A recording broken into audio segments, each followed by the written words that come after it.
All right, Joe W. Brister, let's talk about the other 2 inches in this machine. We talked about you can get 1 inch here. You probably actually get 1.5 inches, depending on how close you want that exciter cap. Right now, I have 1 inch distance, and I've already taken 1 inch out. So you could get another inch here. So you could actually get 1.5 inches out of this exciter cap if you custom make your own. Then, on this model, this is a 73, I believe it was a 73 machine. This radiator shroud right here stuck out about 1 inch past this frame right here. And my mechanic figured out a way. It really wasn't that hard. He re-drilled some holes and they bondoed them when we painted it. And he brought that shroud in so it's about flush with this. So we got another inch. So I had 2 inches. We talked about it and I had the thought to do a trick that I did on my first machine, okay? And that trick is that there inside here, this fan is about 2 inches away from your radiator. So there's 2 inches freeboard in there.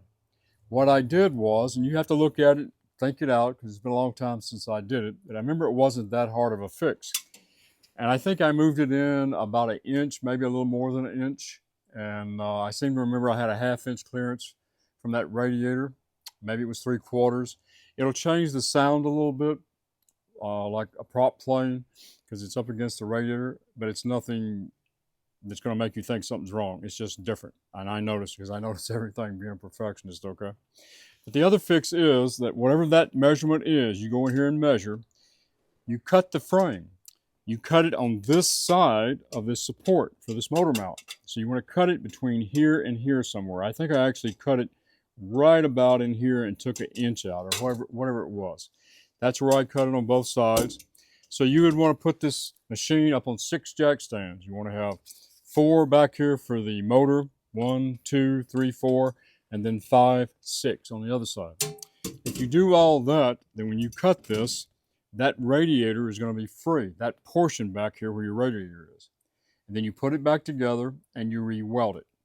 Now you're going to have to cut your water hoses, your bypass hose, and then the last thing you're going to have to do, and it's not that hard to fix, is up here where this cowling is notched out. It's already notched out about 1.5 inches, it looks like, for this radiator cap. When you pull this radiator in, re-weld it, you'll have to notch this out another inch or whatever you need.